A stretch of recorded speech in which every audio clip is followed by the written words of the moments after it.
Today's episode is brought to you by Audible.com. Get a free audio book download and a 30-day free trial at audibletrial.com/usingyourpower. Over 180,000 titles to choose from for your iPhone, Android, Kindle, or MP3 player. For today's podcast, I would like to recommend A New Earth, Awaken to Your Life's Purpose by Eckhart Tolle. I have read this book 2 times and listened to the audiobook, and every time I read it and listen to it, I get something new from it.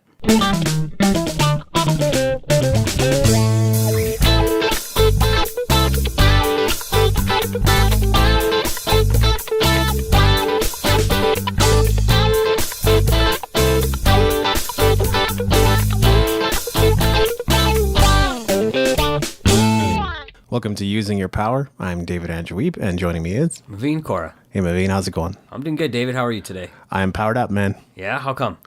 Well, you know, we're going to do some great recording today and put together a great show. That's why. Yeah, do you know what our show's going to be about today? No, what is it? It's finding enlightenment in the technology world, or in a tech world. I'm just kidding. I knew that. We try to plan these things in advance, right? No, for sure. And, you know, that's what we try to give each other enough time so we can, think about good points that we can then bring to our audience, right? So I know I got my points. You got your points ready to go? Sure do. Now, that in the last couple episodes, we haven't been discussing what our points were ahead of time, which is kind of interesting because, it really brings a different dynamic to the conversation, not knowing what we're about to say to each other and finding ways to connect all our different points so we can continue that nice flow, right? And I find that since we've been doing that, we have been finding a nice flow of all the conversations. That's a good point. I think we're getting better at improvising or just playing off of each other. That's right. Yeah. I actually wanted to start things off somewhat with why it's hard to find enlightenment in a tech world. And probably you have some points about that too, Mav. Yeah, I can definitely add some feedback into that too. Great. I kind of just broke it down into the 4 Ds, which isn't to say there couldn't be more of them, but these are kind of the main ones that occurred to me as I was thinking about finding your enlightenment in a tech world. The first is distraction. I think I wouldn't say it's obvious because I think a lot of people don't actually pick up on it. But what happens is you have things like, news, TV, internet, media, all those things can provide distractions in different ways, or just the discussion at the water cooler, which might be about Donald Trump. It might be about the current state of the economy. Actually, these things can distract you from finding enlightenment, finding your spiritual side, finding what's most important to you and what you were meant to do in this world. Right. No, you're right on that. I find that most people nowadays don't really take the time to focus on, their practice and whatever that means to them when I say their practice to find enlightenment, right? I mean, there's different ways that could be explained, but, with the news, with the social media, with trying to keep up with the Kardashians, a lot of people, are not necessarily just focusing on themselves. They're focusing on things outside of themselves, right? So you're right. I mean, there is a lot of ways to be distracted. There's also a lot of ways to kind of bring that all back together, and there's times and places to talk about certain things, and then there's times and places to deal with the things that you want to deal with. Yeah. And I mean, there's definitely a difference between like light conversation and deep conversation, right? What we're trying to facilitate with this podcast is more deep thinking, deep conversation. So things like sports, maybe to others is like a great topic to talk about, but like, I don't watch every game. Do you? No, not really. No. And so like that to me, it could actually quickly turn into a distraction. Like when I was a kid, I used to watch quite a bit of baseball. Maybe if I was still living in Japan, I would be watching baseball. And when I moved over here, I watched some basketball, but like aside from the playoffs, I don't really watch much sports. And even when it is the playoffs, if I've got lots to do in my business or in my work, there's very slim chance I'm going to be engaged in those kinds of distractions. So there's different ways of defining that distraction, but that's one way that we find it difficult to find enlightenment in the world that we're in. Well, one of the things I like what you said, David, is that the idea of distraction really comes from is if you're focused on your goals or if you're not focused on your goals, right? I mean, that's a huge distraction. Sometimes distraction, it may not be distractions if you're focused on sports or if you're focused on the Kardashians, right? I mean, if it's part of what your daily practice is, whatever that enlightenment may be for you, like you said, this idea of the show here is to really show people a deeper appreciation for themselves themselves and other people around themselves, right? So, I mean, if that's the way you're being enlightened is through sports and different TV shows and whatnot, hey, that's okay. But, I think the idea of this show is to really take you deeper and find different ways, right? So, watching a game here and there, not a bad thing. If you're watching every single game and if it takes you away from the things you should be doing, right? All the important things that you should be doing, then yeah, that is an absolute distraction. If it's part of your like blogging or podcasting or curation efforts as a journalist or media person, totally understandable that you'd be tuned into all those things. But then distraction might mean something different for you. So that's something to think about. The second D I have is deception. So as we know, I think we've talked about this before, you could read the newspaper and one day mangoes are totally healthy for you and will save your life. And then the next day, mangoes will cause cancer and AIDS and will kill you and kill your children as well. I mean, this is the kind of things that we find in the newspapers, in the media, and I think a lot of people take it to face value and will just post that to Facebook and become an echo chamber for that particular movement or thought or idea that's been set forth. I like to shut that off because it just causes you to think about things that don't really matter. So yet again, it kind of goes back to deception, distraction. They kind of play off of each other. There's deception in pharmaceuticals. We talked about that. There could be potential deception in governments. I don't really know. I couldn't tell you because I'm not in government and I don't do politics, but I think they don't always have our best interests at heart. So that's also a possibility. No, you're right. And the other thing about deception is really, is it going against your values, right? So, I mean, anything that goes against what you believe or goes against what you value on a day-to-day basis, either yourself or for your family or for your work or for your business or whatnot, if it goes against your belief, then it really is deceiving you on getting you to the goal that you're trying to get to, right? So that's the one thing I do agree with you as well. Excellent. And my third D then is depletion. This is kind of an interesting concept, but it's the idea that there's finite resources in this world. And some things are finite, some things are limited, but not everything. Financial resources, for example, some very wise and smart economists have shown that there's really limitless resources and there's enough money for everybody to be wealthy if we were to pursue that or make that part of our pursuit in life.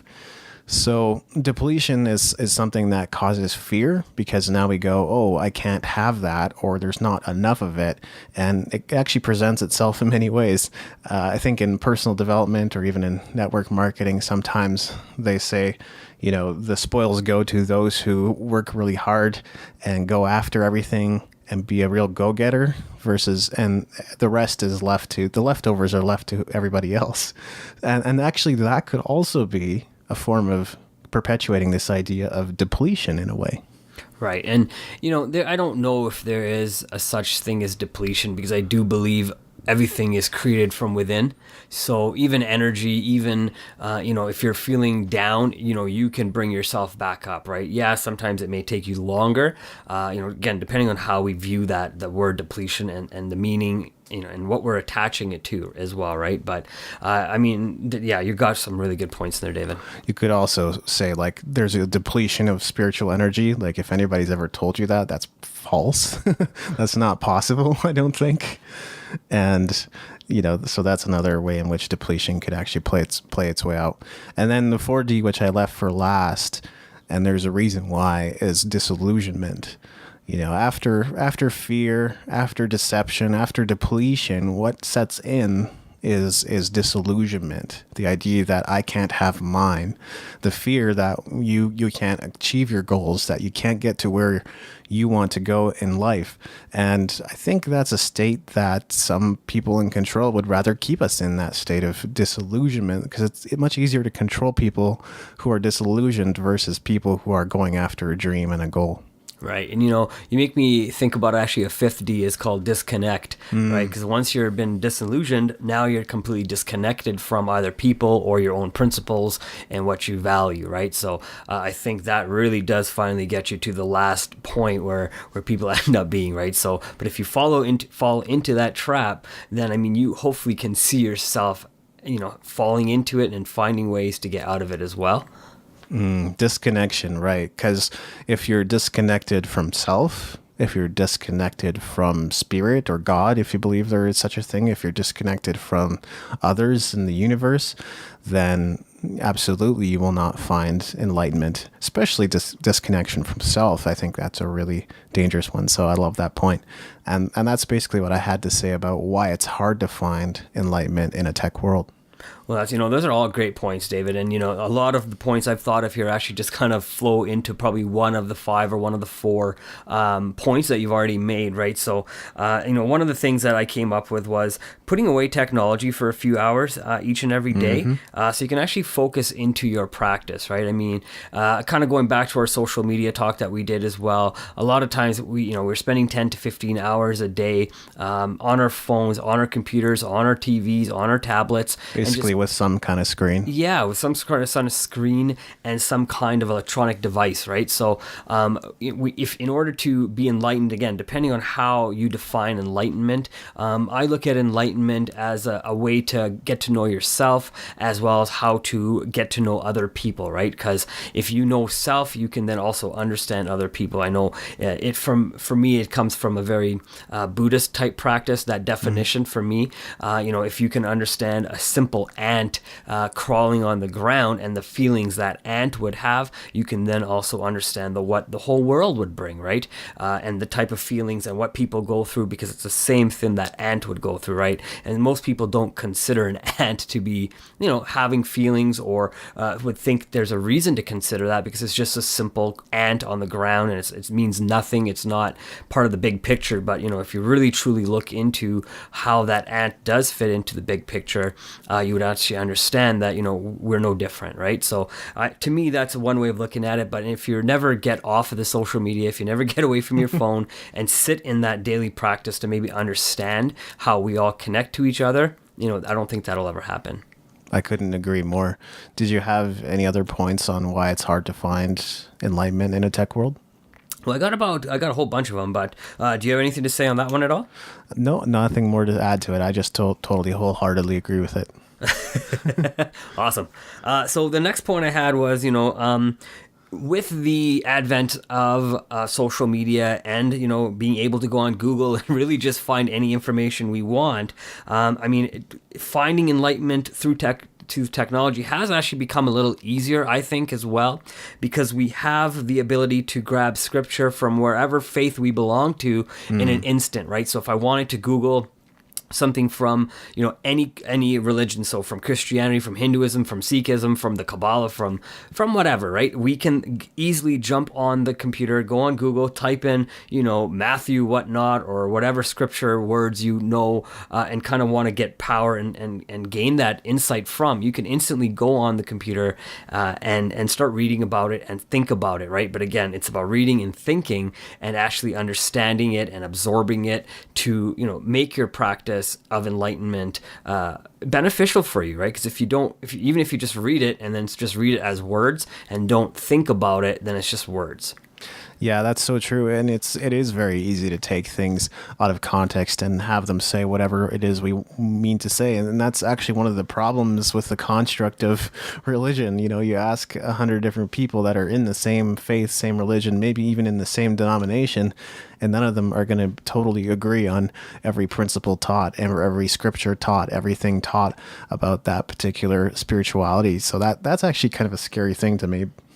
Yeah, no, and I do like the idea of being able to have access to, information that you need right away, right? But again, when you're reading the scripture, it's making sure that scripture, whatever, again, culture it comes from, is the correct wording as well, right? Because it's easy to change the words, it's easy to change the meaning, and then it's obviously if the words and meaning change, your understanding along with that also changes, right? So I do believe, whenever you're reading something, you gotta look at it and really understand what it's saying, right? So anything else to add to that, David? Well, to me, it's also this thing of solving problems that Google cannot solve for you. I don't know if there's enlightenment outside of that, really. Right. Okay. Any other points that you have? Nope, that would be all. Okay, so what I'll do is I'll continue, and then we'll just kind of go from there. So one of the, one of the things I was thinking about was actually from our last talk we had done on technology, aging, and science as well. Yes. And I thought about what we were talking about and found that finding enlightenment in a technology world would make sense if we were to live longer as well, because we would then be able to learn longer. We'd be able to practice our understanding longer, or enlightenment longer. We'd be able to use that enlightenment longer as well, because we're living longer at this point. It would grant us the ideas on how we fit into the universe and help us really understand that as well. And then you can take that information and teach people as well, because we live longer, right? I find sometimes by the time we learn what we need to learn, sometimes people just die, and they die too soon. That's kind of the words we always hear, that, once we get to where we want to be, we die, right? Or we're just on the cusp of getting to that enlightenment and we die, right? But so if we are able to live longer and have science and technology help us live longer, then I think we are able to do that. I think I see it going two ways.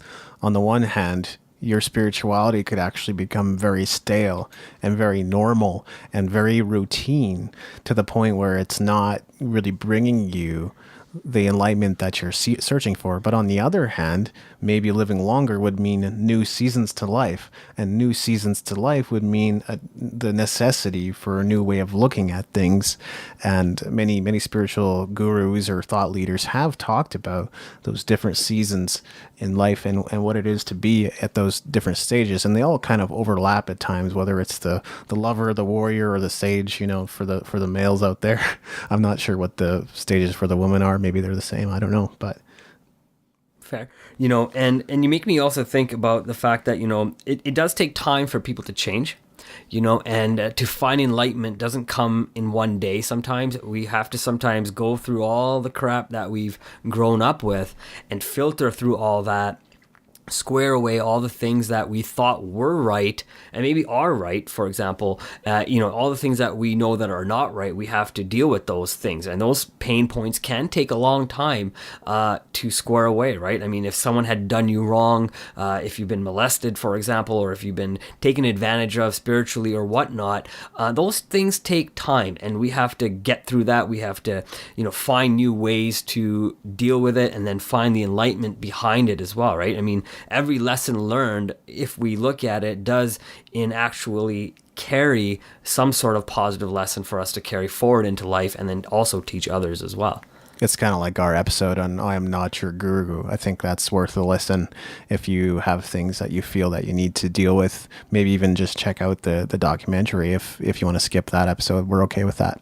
No, for sure, right? I mean, the idea of that episode was really to get people to actually watch that episode as well. Yeah. I think our goal was to really just do a summary and do the show some justice. I mean, it was a well done documentary on Netflix, so it's really getting people to learn from it, because I don't think we could do the justice, right? I don't even think the documentary can do the justice. I do believe that if you want to get the full enlightenment of what that course had to teach, you would, get the money, go pay for it, go to that event and take away from the 6-day event, because a 2-hour movie or a 1-hour show by us really doesn't give you that full impact. But I do believe the 1-hour show by us and the 2-hour movie or so does give you the ammunition to, kind of really start digging and starting to understand yourself on the things that you need to do and the things we need to do as well.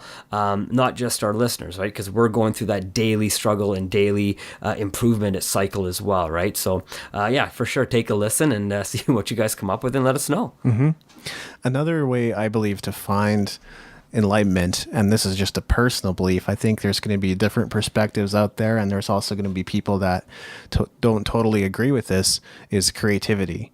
If we were to believe that there is some intelligent design behind this entire world, and I know some people don't, some people feel evolution and creationism are in conflict, and neither could be, they're mutually inclusive. So not both potentials could exist at the same time, whereas it's not hard for me to accept that it might be possible for both to potentially exist. But if we were to think that there is like a creator to this world, then to create is to be godlike, because God created the world. given us the same power to create within our world our goals, our dreams, our aspirations, the things that are written on our heart. We've been given the ability to create. Right. And, with that said, I think all of us somewhere deep down have a hobby or something that we enjoy to do or want to get better at doing, right? And finding enlightenment is really getting good at what you want to do as well sometimes, right? So if you enjoy writing, write every day. I mean, that's one of the things you told me, right off the starting when I first met you, because I said, hey, I want to start blogging, and you said, hey, write. That's going to be the best way for you to find that That's space. the foundation. Yeah, get to the foundation, find that creativity within yourself, or in this case, myself, right? And that's what it kind of did for me. It allowed me to find that creativity in myself, allowed me to ask myself a lot of questions and go to different places within myself that I hadn't gone before, and really dig deep to find new ways to say things or understand things that I wasn't taking time to really, I guess, explore. Yeah, and that was something I was going to raise as well, which is that I can still find joy, peace, and fulfillment when I'm writing, when I'm still connected to technology. Yeah, there's many different ways to write, and I could get myself a typewriter. That's something I've thought about. So I'm spending less time at a screen and maybe time with a document. But of course, I might need it for digital purposes later. So in which case it's like kind of inconvenient, but it would still be kind of fun to have as like a creative tool. But my point being that I can still find that enlightenment in creativity when I'm connected to technology, and that's kind of an amazing thing. Right. And even if you have technology, like, a lot of times, a lot of people will go for hikes, for example, and we always take our cell phones with us. We want to get that perfect picture, as we're going for that hike, right? But even just to think for a moment, okay, fine, get that one picture that you want to get, and put your phone away, right? And then get in that creative space, because a lot of times we'll hear about people who go for nice nature walks, and different thoughts will come to them. They'll see different things in nature and start understanding things differently because of what they see in nature too. And they may think of the next best way to, I don't know, open a can of Coke or whatever, right? But I mean, because they allowed themselves to be open to that moment and open to that time and not be distracted, one of the things that we were talking about earlier, from these certain devices or even thought process that they have, not allowing themselves to be in that space. Yes, exactly. What other points do you have connected to finding enlightenment? So one of the things I liked about I guess the internet and technology is the ability to connect to different leaders, as thought leaders in society right now, because we have, and we were talking about in our last episode too, and I had mentioned, I don't think there's such things as 6 degrees of separation anymore. I really believe, if you're able to create some sort of communication with a thought leader, we can definitely communicate one-on-one with that person if they're willing to communicate back and forth, right? I mean, I like Twitter for that exact reason, right? Because I can write different spiritual leaders if I want to, and sometimes they do write back, right? I mean, we can have that engaged conversation. So I think that's a huge benefit for us to find spirituality or enlightenment, because if we can ask certain questions that we're having a tough time digging deep within ourselves, maybe a new question can be posed to us, maybe a different line of thinking can be given to us, and that leader can then guide us in that way that we need to go sit down with ourselves again and find that certain type of enlightenment in our own way, right? Which may take months and years, or could take a minute. I think so too. Sometimes it's just really hard to ask. So sometimes that'll require a little bit of courage on your part to reach out and talk to people. But I've had a brief email conversation with Pat Flynn before. I'm sure it's not the kind of email he would actually respond to today, because I know he filters a lot harder than he used to. But I remember having just this conversation about, how did you do this design element on your website? And I was curious to find that out. And he said it was just hand coded, and I was like, okay, well, I'll figure it out. And I didn't. But So Pat Flynn, if you're listening, we need that answer still. Well, and he has a new website now, so he doesn't even use that particular design element. So, oh well, I guess I didn't really need to do that. I just needed to find my own way with my website. Right. And, one of the things I also like about Twitter is that you can find people who are going through the same struggles as yourself. They're having problems finding the same type of enlightenment as you. So although I know we say don't compare yourself to anybody else, but I think we should realize that's true. Don't compare yourself to anybody. But there's a lot of people who are in the same or very, very similar situations and similar life points as we all are, right? So connecting to people, talking to those people, finding about what they're struggling about, helping them through their struggle can usually help yourself as well. So I think that's a great way just to find out more about yourself and really, find out what you're made of, right? Because I know the conversation we've had off microphone before, it's, who do you think you are? And who you think you are is really not who you are, right? That's just a self-image thing. It's maybe who you think you are internally, but externally it's not, or vice versa. I don't remember which way it goes anymore, but who you think you are is not you. It's just a label you put on yourself, right? So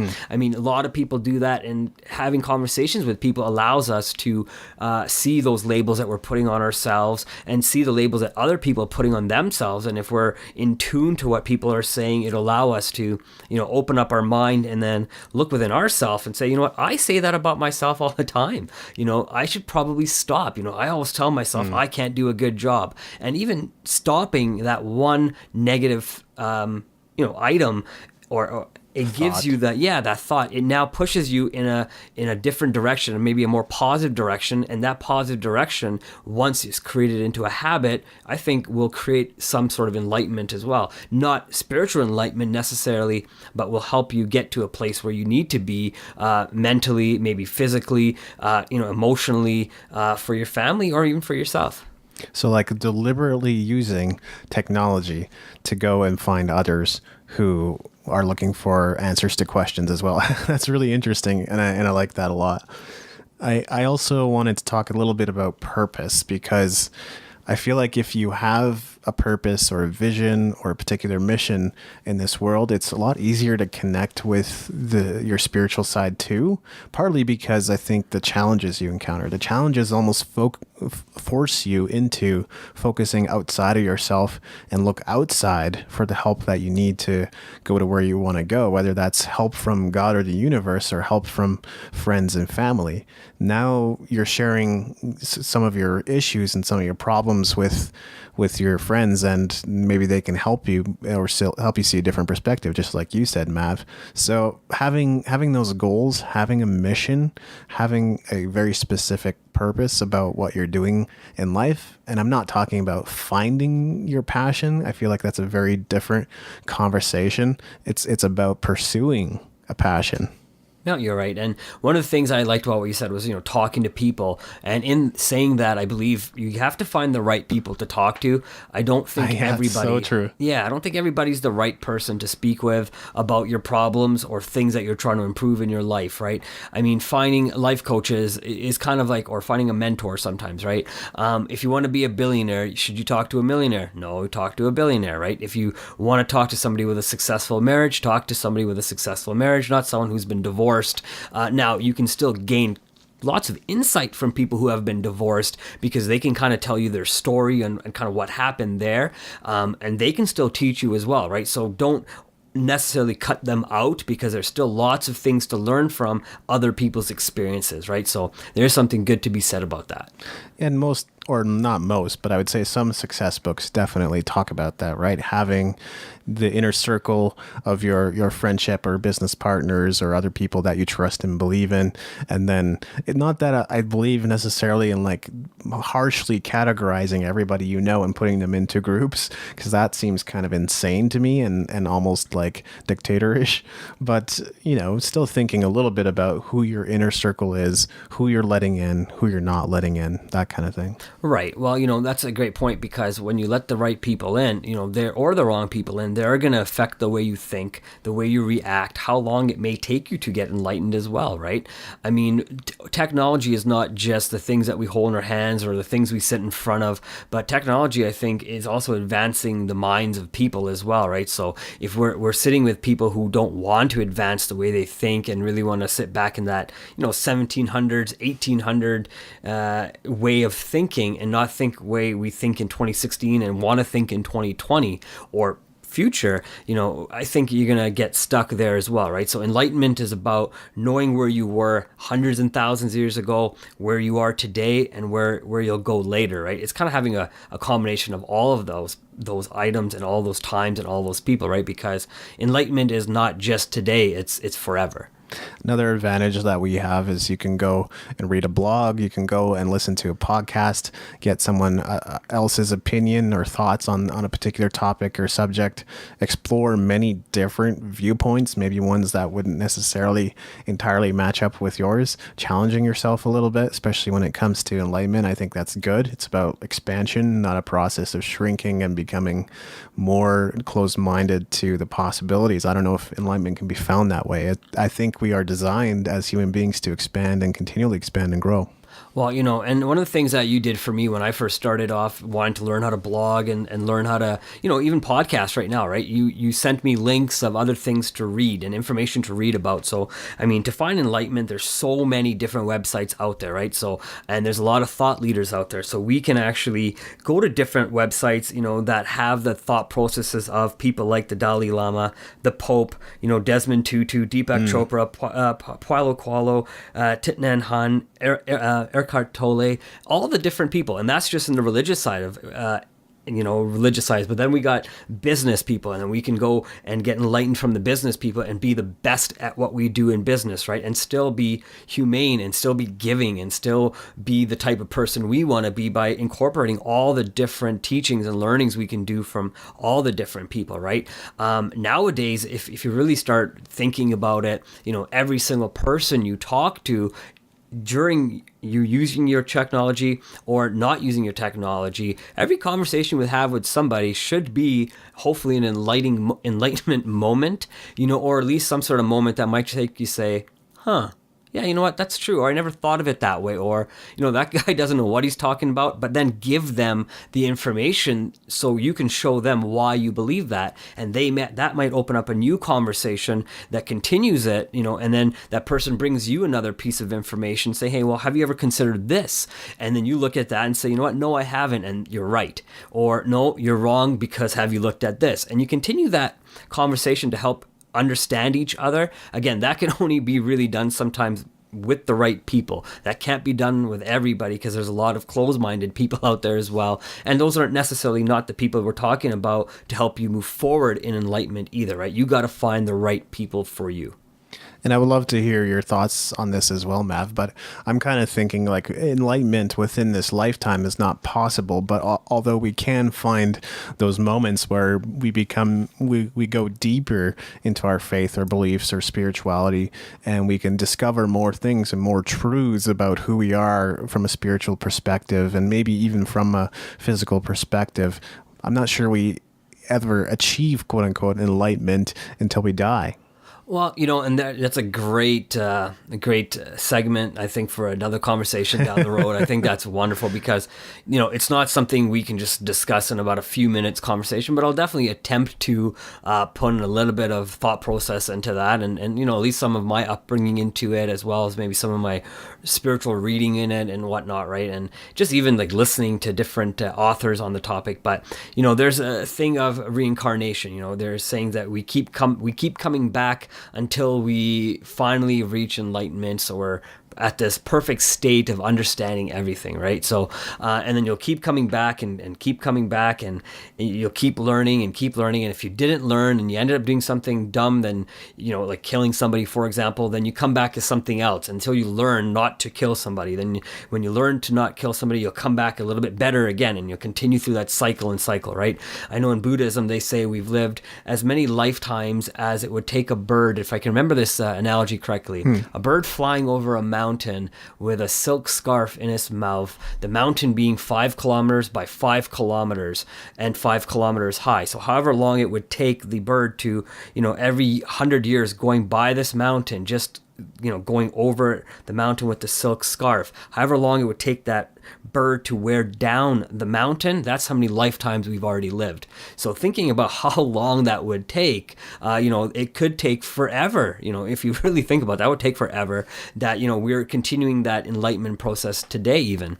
But I do feel that if we take the beliefs and understandings of all the other individuals who have come to this earth, such as all the different spiritual leaders from all the different faiths in the world, and really learn from those and how to be a better human being towards each other, because that's really what it's about. I think finding enlightenment, like I was saying earlier, right? If you can understand how an ant feels or understand how a spider feels. I know a lot of people just kill a spider, don't think about it twice, but if you can really just think about how killing that spider affects not only you but also what you're teaching your kids. But if you think about the value of the spider, is if you let it live and take it outside, it creates a spider web, which then can that spider will then feed on different insects because it'll trap them, right? It'll let that whole cycle continue.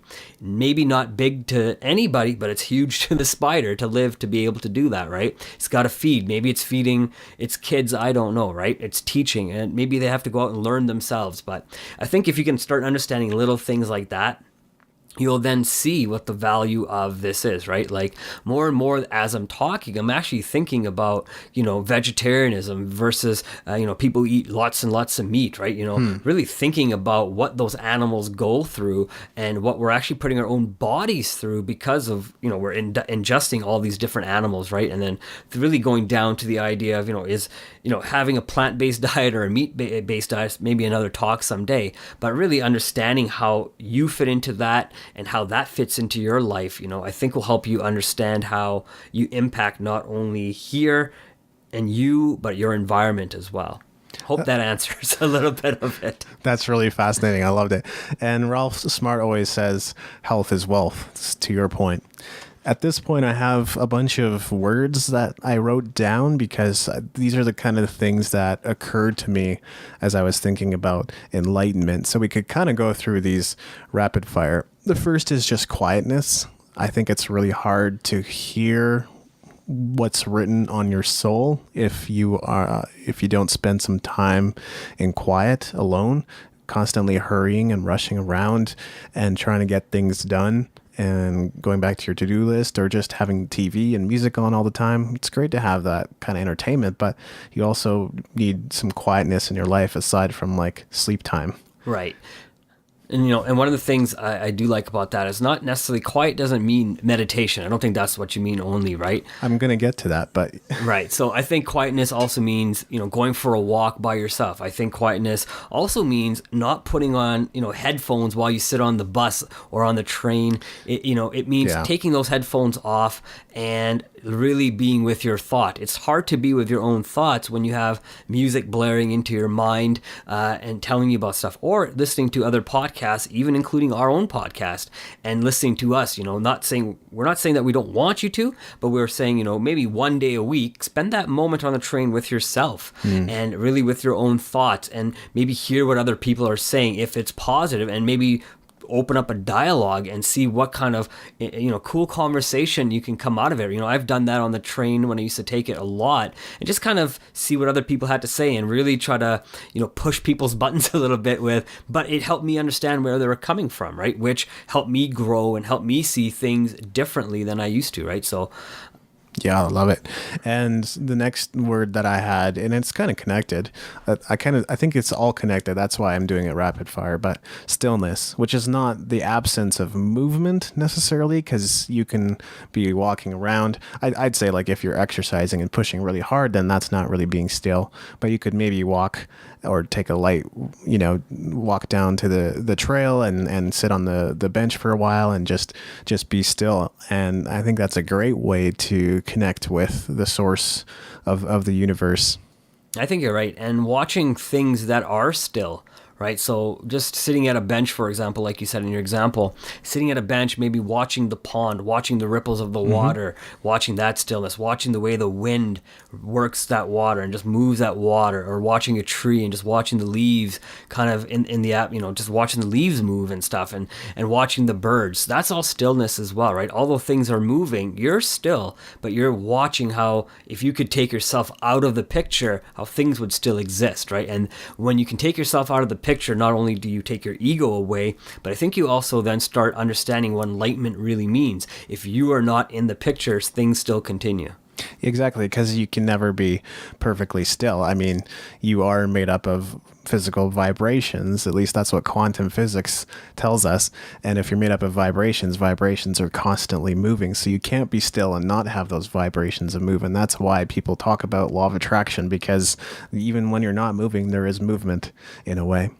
The next point is reflection. And again, it definitely ties in with the last 2 points, and we might have even brought it up already in this episode, but thinking back about what has happened in your past, you can't always use your past to interpret your future, but reflecting is something we don't do enough of, because then you're already given such a big opportunity to learn from your past and learn those lessons so that you can have a more enlightened future. And when you don't take that time, you actually rob yourself of being able to proceed and not make the same mistakes. Right. And, I think the idea of reflection is wonderful, because that's what a lot of the times podcasts are about. That's what books are about. It's about people who dig deep into themselves and put out, books and teach people about maybe the things they had learned, right? Reflection, even in sales, is reflection, right? Because, people like Zig Ziglar would have taken everything they learned, written in a book, and reflected on it, found the best way to teach somebody it, and then wrote it and then sold it, right? And people then bought it and read it and applied it to themselves and reflected on what, the authors were saying or the podcasters were saying, right? So it is a great way. Reflection, I don't think necessarily means to do it in quietness or in stillness. If reflection can also mean, I think, standing and looking in front of a mirror really is a reflection of who you are. And if you're not happy with the reflection looking back at you, then look at ways to change that reflection and find maybe a happier medium. Now, if you're too happy, I don't know, try to be happier. I never say go back the other way. Yeah, I guess just don't, it's such human nature thing to do, but just don't go backwards in the sense of, oh, I'm so happy, it's something bad's has to happen, right? There's even a song that goes something along those lines, and no, something bad does not have to happen, right? In your future, somebody will pass away, some things will happen, no doubt, but doesn't mean that you have to sit there and anticipate it and pretty soon, just diminish your happiness. Another one is nature. We already talked about being still or sitting within nature. I think nature is a great place to connect with the energy of the universe and get a feel for how you belong within that context as well. Right. And even the word nature doesn't necessarily only mean what's out in the physical world. Nature could also mean your behavior as well, right? It's the way you are as a person. Great. That is your nature. So, finding ways to maybe be a better you, right? And I think that's what you're doing through reflection. That's what you're doing through understanding. And that's what you're doing through, all stillness and really questioning yourself. Who are you? Who do I want to be? And what will it take to be that person, right? So just another way to look at nature as well. Yeah, I like how you're bringing those double entendres in. Full of them. The next one is connection. So, I think it goes without saying, if you don't have a connection to your spirit, your being, the universe, whatever it is you believe in, I guess if you're atheism, then you believe in yourself. I don't know. You believe in something. So having a connection with that is really the only way to find enlightenment, really.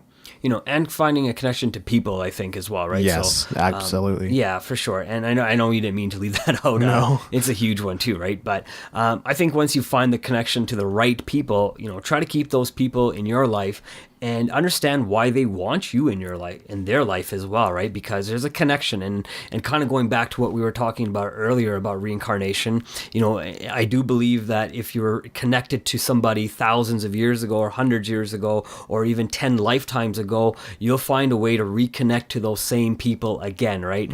I know, for example, just as an example here, but in a Hindu wedding, for example, they say, I've married the same person again and again and again, right? So it's kind of neat, right? And that's why they say you have 7 lifetimes with your wife, right? So again, I have a wife, me and her are married. They've said I'm either on my 7th lifetime or I'm in somewhere in the middle, right? Could be my first, could be my second, could be my third, but somewhere along that we're growing together, we're getting wiser, we're, teaching each other, we're helping each other, we're making a better life for each other, right? So, I mean, there's some interesting principles that we can learn from different cultures as well. I mean, I can only tell you the one I know because this is how I got married. I'm sure in Christianity as well, when you get married, they read different passages, Yes. and even the symbolization of the ring says it's it's a circle, it's a completing the big picture, right? And Yeah. I think when you meet somebody, that is enlightenment to complete a picture as well.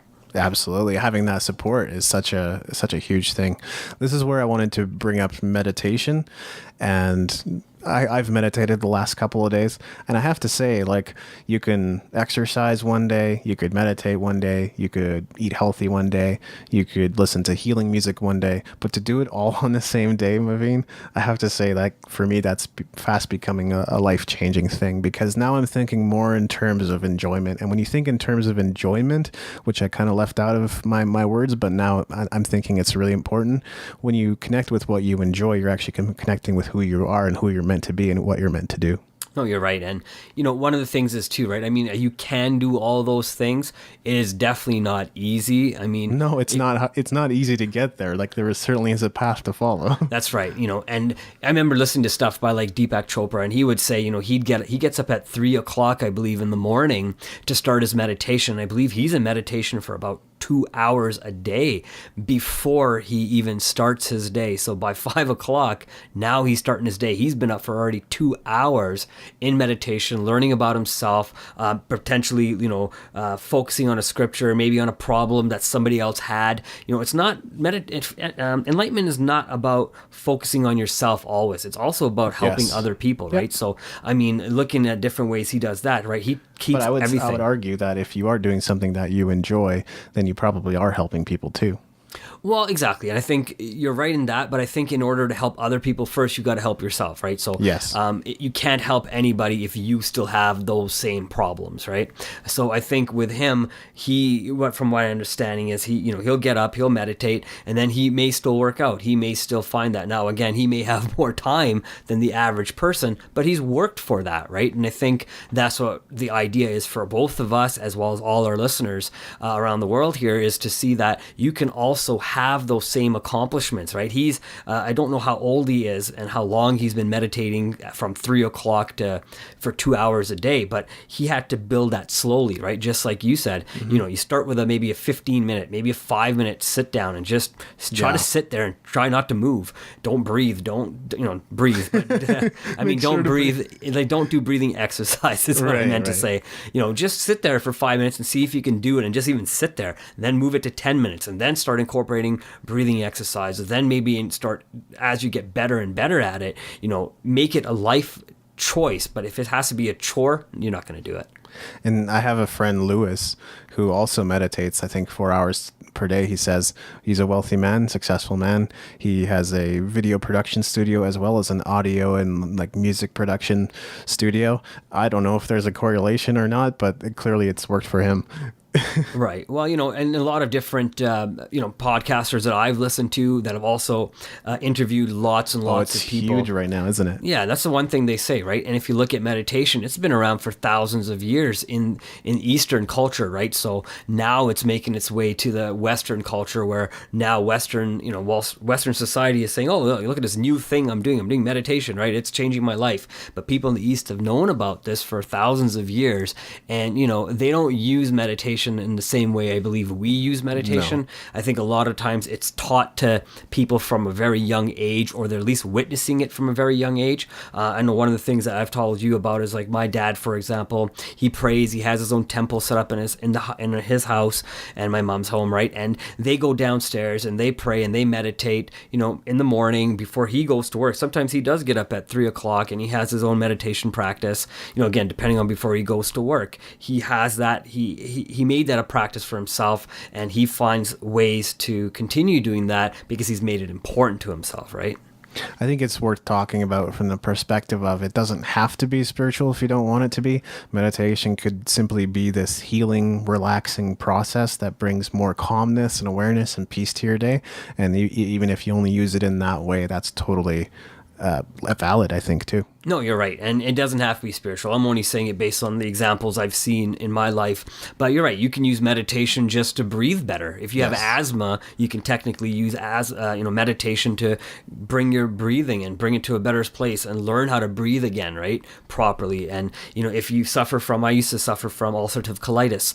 When I was suffering from ulcerative colitis and was on all these different medicines like prednisone to make my body better, like Imuran to make my body better, one of the things I incorporated was because I understood in myself that, it came from stress, my problems, right? So I use meditation not in a spiritual way, but in a healing way because I needed to heal my body. So I found ways to, bring that calmness within myself so then I can heal, right? And now, thankfully I haven't been on my meds since August 15th, 2009. Awesome. I know the date and I've been well. I've never had a relapse and I knock on wood because I continue to find ways to stay stress-free.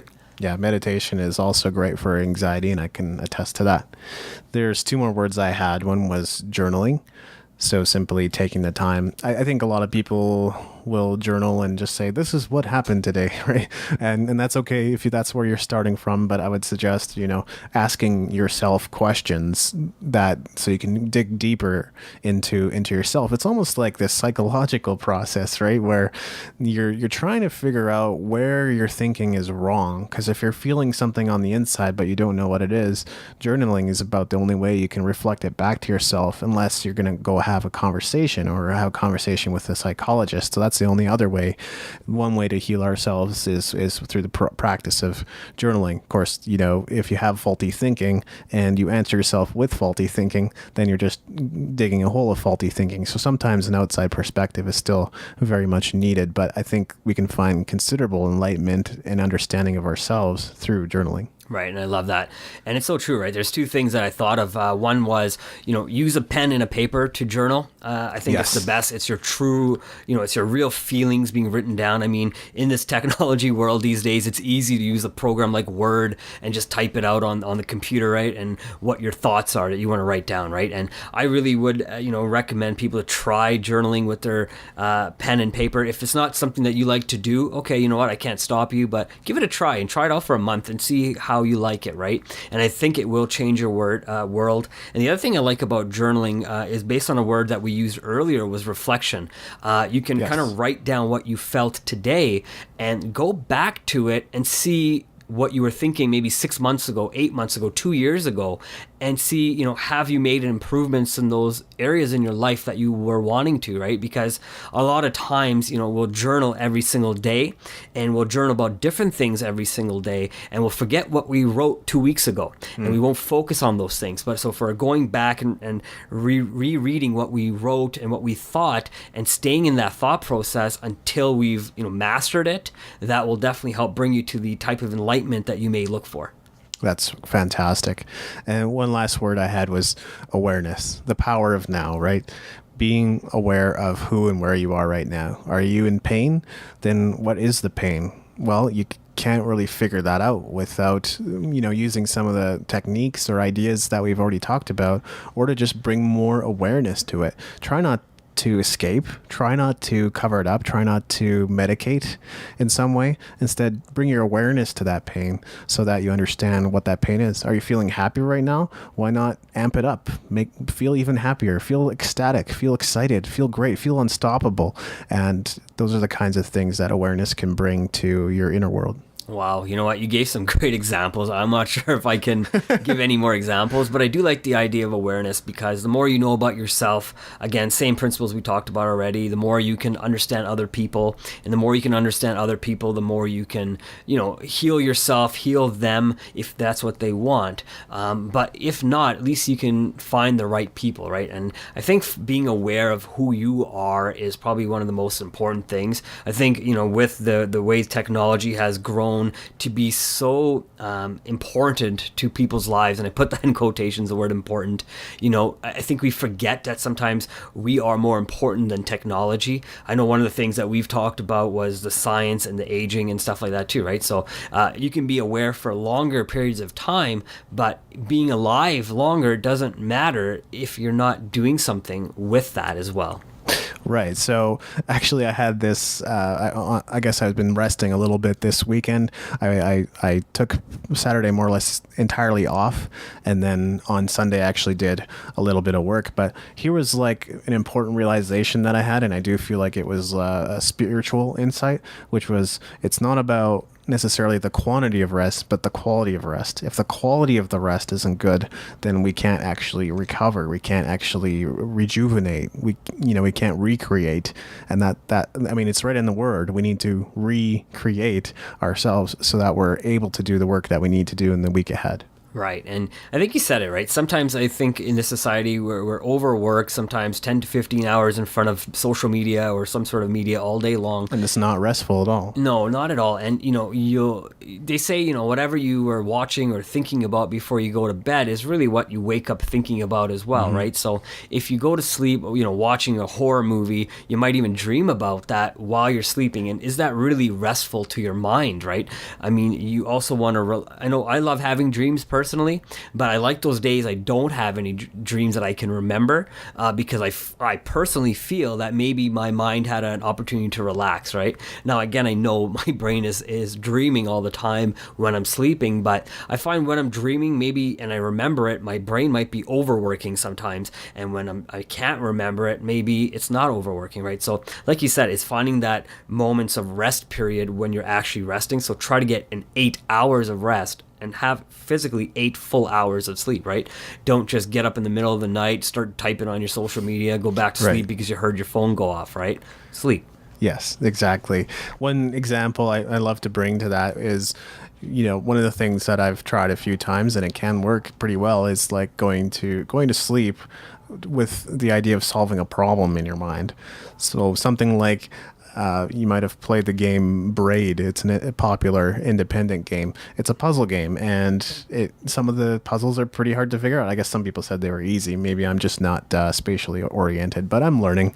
And there's one puzzle I was having trouble with, but so I finally said, okay, what if I just keep that visual in my head, the image of that puzzle in my mind, and go to sleep and try it the next morning? And sure enough, I was able to beat it. So. Right. And, there's a lot of great inventors as well who were able to relax, go to sleep, or, go elsewhere outside of their work and find some sort of understanding or enlightenment outside of what they were doing and creating, right? I can't think of any examples off the top of my head, but I know we have all heard of people who've walked away, thought of something, and then came back to their office or their workspace and found ways to create something better. So I think you nailed it perfectly. Yeah, I think guys like Franklin, if I'm not mistaken. Did you have any other points about Enlightenment? No, you know what? I think we've hit on all the things that I want to talk about. I'm not sure if you have anything. No, that was everything. I had 2 major points, and I had some points about why it's hard to find, and also just those rapid fire words, which I think we had a really good firing off session on, or brainstorming session on.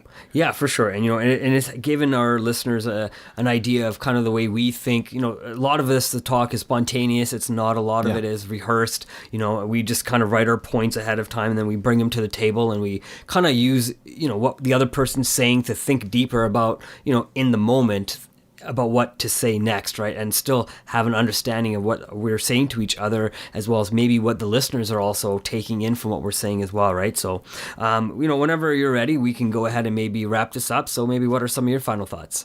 Final thoughts on Enlightenment?